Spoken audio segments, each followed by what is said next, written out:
Hi friends, welcome back to my channel Pranshi kitchen and vlogs. ఈరోజు మన వీడియోలో ఈరోజు రెసిపీ కారం బూందీ అండి. కారం బూందీ అనేది పూసగా రౌండ్ షేప్లో క్రిస్పీగా రావాలంటే పూసగా రావాలి అంటే ఒకటి బ్యాటర్ గుర్తుపెట్టుకోవాలి. అలాగే సెకండ్ టిప్ వచ్చేసి ఫ్రై చేసుకోవడం అండి. ఈ 2 టిప్స్ గుర్తుపెట్టుకున్నానంటే కారం బూందీ అనేది పర్ఫెక్ట్గా ప్రిపేర్ చేసుకోవచ్చు.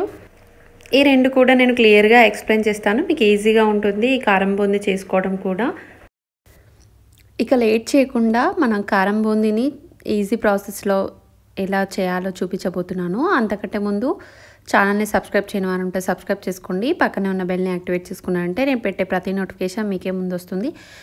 ఇక లేట్ ఎందుకు, ఈవినింగ్ స్నాక్ రెసిపీ కారం బూందీ ఎలా ప్రిపేర్ చేయాలో చూసేద్దాం. ఒక బౌల్లోకి నేను ఆల్రెడీ 2 కప్స్ వరకు శనగపిండిని వేసుకున్నాను. మీరు 2 కప్స్ వరకు శనగపిండిని జల్లించుకొని వేసుకోవాలి. ఇందులో 1/2 టేబుల్ స్పూన్ వరకు వంట సోడా, 1/2 టేబుల్ స్పూన్ వరకు పసుపుని వేసుకోవాలి. పసుపు అనేది కలర్ కోసం మాత్రమే వేసుకోవాలి. ఇందులో క్రిస్పీగా బూందీ రావాలి అంటే 2 టేబుల్ స్పూన్ వరకు రైస్ ఫ్లోర్ని వేసుకోవాలి. రైస్ ఫ్లోర్ వేయకుండా కూడా శనగపిండితో మాత్రమే చేసుకోవచ్చు. ఎక్స్ట్రా క్రిస్పీనెస్ రావాలి అంటే రైస్ ఫ్లోర్ని వేసుకోవాలి. ఇప్పుడు ఇందులోకి సాల్ట్ని 1/2 టేబుల్ స్పూన్ వరకు వేసుకోవాలి. ఇక్కడ సాల్ట్ వేసే వీడియో క్లిప్ అనేది మిస్ అయింది. సాల్ట్ వేసుకోవాలి. వేసుకోకపోయినా మనం ఫ్రై చేసుకున్న తర్వాత ఉప్పు కారం కలుపుకుంటాం కాబట్టి అప్పుడైనా ఎక్స్ట్రాగా యాడ్ చేసుకోవచ్చు. ఇప్పుడు ఈ పిండిలోకి కొద్దిగా వాటర్ని వేసుకుంటూ జారుడుగా కలిపేసుకోవాలి. నేను 2 కప్పుల పిండి తీసుకున్నాను కాబట్టి నాకు 1.5 కప్ వరకు వాటర్ పట్టింది. ఇంతే వాటర్ అన్నట్టు ఏమి ఉండదండి. పిండి క్వాలిటీని బట్టి మీరు వాటర్ని అడ్జస్ట్ చేసుకొని ఈ విధంగా వీడియోలో చూపించిన విధంగా జారుడుగా వచ్చేటట్టు పిండి కలిపేసుకోవాలి. చూసారు కదండి, ఈ విధంగా కన్సిస్టెన్సీ వచ్చేటట్టు పిండి కలిపేసుకోవాలి. ఉండలు గడ్డలు ఏమీ లేకుండా సాఫ్ట్గా అయ్యే విధంగా కలిపేసుకోవాలి. మనం ఇప్పుడు బూందీ వేసుకోవడానికి బ్యాటర్ అనేది రెడీ అయినట్టే. బూందీని వేసుకోవడం కోసం నేను బూందీ గరిటెనైనా వాడచ్చు, లేదంటే ఇలా మనం కుకింగ్లో వాడుతుంటాం కదా చిల్లుల గరిటె అయినా వాడచ్చు.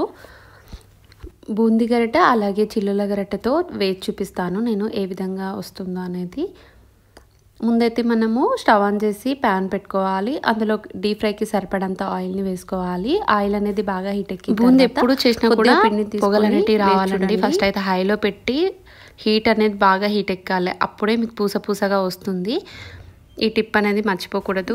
బూందీ వేయాలంటే ఫస్ట్ అయితే బూందీ కడాయి అనేది మందంగా ఉండాలి, అప్పుడే మనకి పర్ఫెక్ట్గా వస్తుంది బూందీ అనేది. ఈ విధంగా వేసిన వెంటనే పైకి తేలాలి, అయితే పూసగా వస్తుంది.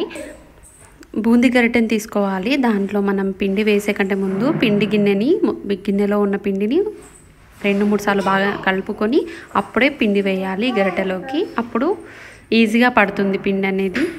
బూందీ గరిటెలోకి 1 గరిటెను మాత్రమే పిండి తీసుకోవాలి. ఇలా పిండి తీసుకున్నట్లయితే ఈజీగా జారిపోతుంది పిండి అనేది. మీరు కనుక నేను చూపించే కన్సిస్టెన్సీ కాకుండా ఎక్కువగా లూజ్గా కలిపారంటే ఫాస్ట్గా జారిపోతుంది, షేప్ కూడా కరెక్ట్ రాదండి. 1 గరిటెడ్ పిండి సరిపోతుంది. ఒకటి నుంచి 1.5 గరిటెడ్ పిండి వేసుకున్నారంటే ఈ విధంగా ఈజీగా వీడియోలో చూపించిన విధంగా జారిపోతుంది. మీకు కనుక పడట్లేదు అనిపిస్తే స్పూన్తో లైట్గా చుట్టూ తిప్పండి, ఈజీగా స్లోగా డ్రాప్ అవుతుంది. ఈ విధంగా కరెక్ట్ షేప్ రావాలి అంటే మీరు పిండి కలిపేటప్పుడు నేను చూపించే విధంగా కలుపుకోండి, కరెక్ట్గా సరిపోతుంది. మీరు కనుక లూజ్గా కలిపారంటే బూందీ షేప్ అనేది కరెక్ట్గా రాదండి. బూందీ ఎప్పుడైతే మీ కడాయిలో బూందీ అనేది నిండిపోయిందో అంతటితో ఆపేయాలి, వేయడం అనేది ఆపేయాలి. ఇంతకంటే ఎక్కువగా వేశారంటే ఒకదానిపై ఒకటి బూందీ పడి ముద్దగా అయిపోతుంది. ఇలా వేసుకున్న బూందీని మీడియం టు హైలో పెట్టి మంచిగా ఫ్రై చేసుకోవాలి. క్రిస్పీ అయ్యేంత వరకు బాగా ఫ్రై చేసుకోవాలి. నేనైతే మంటని హైలో పెట్టి ఫ్రై చేస్తున్నాను. నేను తీసుకున్న కడాయి అనేది మందంగా ఉంది. మీరు తీసుకునే కడాయి మందంగా లేనట్లయితే మంటని హైలో టు మీడియంగా పెడుతూ ఫ్రై చేసుకోవాలి. బూందీ అనేది మంచి కలర్ చేంజ్ అయ్యి క్రిస్పీగా అయ్యేంత వరకు ఈ విధంగా గరిటెతో తిప్పుతూ ఫ్రై చేసుకోవాలి. ఈ విధంగా మంచిగా ఫ్రై అయ్యి క్రిస్పీగా అయ్యాయి అని తెలుస్తుంది. ఆల్రెడీ మనకు చూస్తుంటేనే తెలిసిపోతుంది కదా. ఈ విధంగా కలర్ చేంజ్ అయ్యింది అంటే చిల్లుల గరిటెతో ఈ విధంగా మనం ఆయిల్లో ఉన్న బూందీ మొత్తం తీసేసుకొని టిష్యూ పేపర్లోకి ట్రాన్స్ఫర్ చేసుకోవాలి.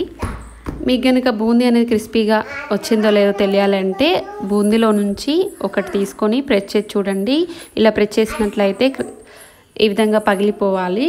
క్రిస్పీగా అయినట్టు తెలుస్తుంది, మనకి చూస్తుంటేనే తెలిసిపోతుంది కదా. ఈ విధంగా క్రిస్పీగా అయ్యింది అంటే మనం కరెక్ట్గా బూందీ అనేది వచ్చినట్టు. సేమ్ ఇదే విధంగా మిగతా పిండిని కూడా ఈ విధంగా బూందీలాగా వేసేసుకోవాలి. నెక్స్ట్ బ్యాచ్ కింద మనం బూందీ వేస్తుంటాం కదా, అలాంటప్పుడు మనం మంటని సిమ్లో పెట్టకుండా హైలో ఉంచాలి. ఒక 2 మినిట్స్ పాటు హైలో ఉంచినట్లయితే ఆయిల్ అనేది హీట్ ఎక్కుతుంది, బూందీ కూడా వేసినప్పుడు క్రిస్పీగా తయారవుతుంది. కాబట్టి ఈ టిప్ అనేది మర్చిపోకూడదు. మీ ఇంట్లో కనుక బూందీ గరిట లేనట్లయితే ఈ విధంగా చిల్లుల గరిట ఉంటుంది కదా, ఈ చిల్లుల గరిటతో కూడా సేమ్ ఇదే విధంగా నేను చూపించిన విధంగా పిండి వేస్తూ తిప్పుతూ ఈ విధంగా బూందీలాగా వేసేసుకోవాలి. మీరు బూందీ వేసేటప్పుడు బూందీ గరిటని ఈ విధంగా క్లీన్ చేసుకోవాలి. ఇలా క్లీన్ చేసుకోవడం వల్ల మనం నెక్స్ట్ బ్యాచ్ కింద మనం బూందీ వేస్తాం కదా, రౌండ్ షేప్లో రావడం కోసం మనం ఈ విధంగా క్లీన్ చేస్తూ వేసుకోవాలి. మీరు కనుక బూందీ గరిటని క్లీన్ చేయక అలాగే డైరెక్ట్గా వేసారంటే ఈ హోల్స్ ఉన్నాయి కదండి, ఆ హోల్స్ అనేవి మూసుకుపోయి బూందీ అనేది పడకుండా షేప్ కూడా కరెక్ట్ రాదు, అది మాత్రం మర్చిపోకూడదు. ఫస్ట్ బ్యాచ్ బూందీ వేస్తాం కదండి, బూందీ వేయడం అయిపోగానే ఈ విధంగా ఆయిల్లో ఉన్న ఎక్స్ట్రా బూందీని మొత్తం క్లీన్ చేసేసుకోవాలి. ఈ విధంగా తీసేసుకున్న తర్వాత సెకండ్ టైం బూందీ అనేది వేస్తూ ఉండాలి. ఇదే విధంగా పిండిని తీస్తూ నెమ్మదిగా ఈ విధంగా స్లోగా పడేటట్టు బూందీని వేస్తూ మంచి కలర్ వచ్చేంత వరకు ఈ విధంగా ఫ్రై చేస్తూ ప్లేట్లోకి తీసుకోవాలి. నేను చూపించే టిప్స్ని ఫాలో అవుతూ మీరు బూందీ వేసుకోండి. బూందీ అనేది పర్ఫెక్ట్ షేప్లో, రంగులో, అలాగే క్రిస్పీగా వస్తుంది. ఇలా బూందీ అంతా వేయడం అయిపోగానే ఇదే ఆయిల్లోకి మనము వెల్లుల్లి రెబ్బల్ని ఈ విధంగా 4 to 5 వరకు ఈ విధంగా పొట్టు తీయకుండానే ఫ్రై చేసుకోవాలి. అలాగే 2 రెమ్మల వరకు కరివేపాకును కూడా ఈ విధంగా ఫ్రై చేస్తూ బూందీలోకి వేసేసుకోవాలి. ఇందులోనే మనం కాజు కూడా వేసుకోవచ్చు. నేను ఇక్కడ కాజు అనేది ఏం వేయలేదండి. ఇలా మీరు కావాలి అంటే నచ్చితే కాజుని కూడా ఫ్రై చేసుకోవాలి. ఇప్పుడు ఇందులోకి మనం 3 టేబుల్ స్పూన్ వరకు పల్లీలు వేసుకోవాలి. మీకు 3 or 4 టేబుల్ స్పూన్ వరకు మీకు నచ్చినన్ని పల్లీలు వేసుకొని ఫ్రై చేసుకోవచ్చు. ఈ విధంగా కలర్ చేంజ్ అయ్యేంత వరకు బాగా ఫ్రై చేసుకొని వీటిని కూడా బూందీలోకి వేసేసుకోవాలి. చూసారు కదండి, క్రిస్పీగా అయ్యాయి. ఇలా అయిన తర్వాత తీసేసుకొని బూందీలోకి వేసేసుకోవాలి. మనం ఇప్పుడు ఇందులోకి కరివేపాకు, పల్లీలు, అలాగే వెల్లుల్లి రెబ్బల్ని ఫ్రై చేసుకున్నాం కదా, ఇలా మొత్తం వేసేసి మరొకసారి మిక్స్ చేసేసుకోవాలి. ఈ విధంగా మిక్స్ చేసుకున్న తర్వాత ఇప్పుడు ఇందులోకి మనం ఉప్పు, కారం, జీలకర్ర పౌడర్, అలాగే ధనియా పౌడర్ని వేసుకోవాలి. టేస్ట్కి సరిపడంత మీకు టేస్ట్ చూసుకొని సాల్ట్ అలాగే కారంని అడ్జస్ట్ చేసుకొని వేసుకోవాలి. నేను ఇక్కడ 1 టేబుల్ స్పూన్ వరకు కారం, అలాగే 1/2 టేబుల్ స్పూన్ వరకు సాల్ట్, 1/2 టేబుల్ స్పూన్ వరకు ధనియా పౌడర్, అలాగే జీలకర్ర పౌడర్ వేసుకొని మొత్తం ఈ విధంగా మిక్స్ చేసేసుకుంటున్నాను. మీకు కనుక టేస్ట్ సరిపోకపోతే సాల్ట్ అనేది మరొకసారి వేసుకొని అడ్జస్ట్ చేసుకొని వేసుకోవాలి. కారా బూందీ అనేది ఇది మనం స్టోర్ చేసుకోవచ్చు. ఒక 15 days వరకు స్టోర్ ఉంటుంది. మీకు ఎప్పుడు కావాలంటే అప్పుడు పిల్లలకి అడిగినప్పుడల్లా ఇవ్వడానికి ఈజీగా ఉంటుంది. కాబట్టి మీరు తప్పకుండా ట్రై చేయాల్సిన రెసిపీ అండి ఇది. చూసారు కదండి, చాలా అంటే చాలా సింపుల్గా ఈ బూందీని, కారా బూందీని ఏ విధంగా ప్రిపేర్ చేశానో చూసారు కదా. మీరు కూడా నా స్టైల్లో ట్రై చేసి మీకు ఎలా కుదిరిందో కామెంట్ బాక్స్లో తెలియజేయండి. మరిన్ని స్నాక్ రెసిపీస్ కోసం మా ఛానల్ డిస్క్రిప్షన్లో లింక్ పెడతాను, ప్రెస్ చేసి చూసేయండి.